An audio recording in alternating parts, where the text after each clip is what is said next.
So the first thing I have for implementing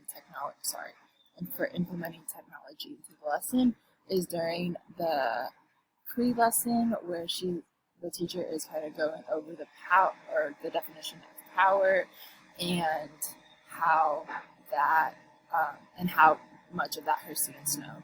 So I thought that she could play this short video. I think it's like 4 minutes. Sorry. So just play some of that. Any definition of a type of power must first identify what power is. Power can be understood as the ability to make one do something which he or she would not otherwise do. Power can be found in many forms, such as physical and mental. It can also be found in situations besides one-on-one confrontations. One other type of power is social power. Social power is a form of power that is found in society and within politics, while physical power relies upon strength to force another. So I kind of just thought that she could play that whole video. I'm not going to play it right now because it's 4 minutes. But I just feel like this is a good use of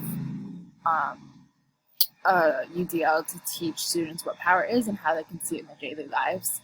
And another way that I thought would be interesting, this video also falls under representation because it's offering students information on a platform other than just talking about it.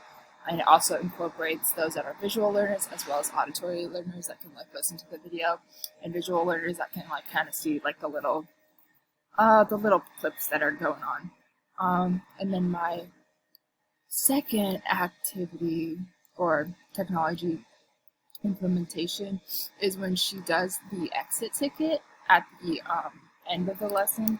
I thought it would be interesting for her, instead of doing that, to to do like a comic strip kind of thing. I found this website. It's free. It's called Storyboard That. Students can create a storyboard. They have different backgrounds. They have different characters about one of the characters that they talked about in their book, whether they use the power for good or for evil, kind of their development throughout the story, and how their development kind of plays into like the main idea of the story. And this can fall under both action and expression, and engagement. It is represented by action and expression because it gives students a choice when completing their exit ticket. However, it's also engagement because doing an assessment that like interests the students and that they have more choice over it, it is more likely to keep them motivated and to keep their interest.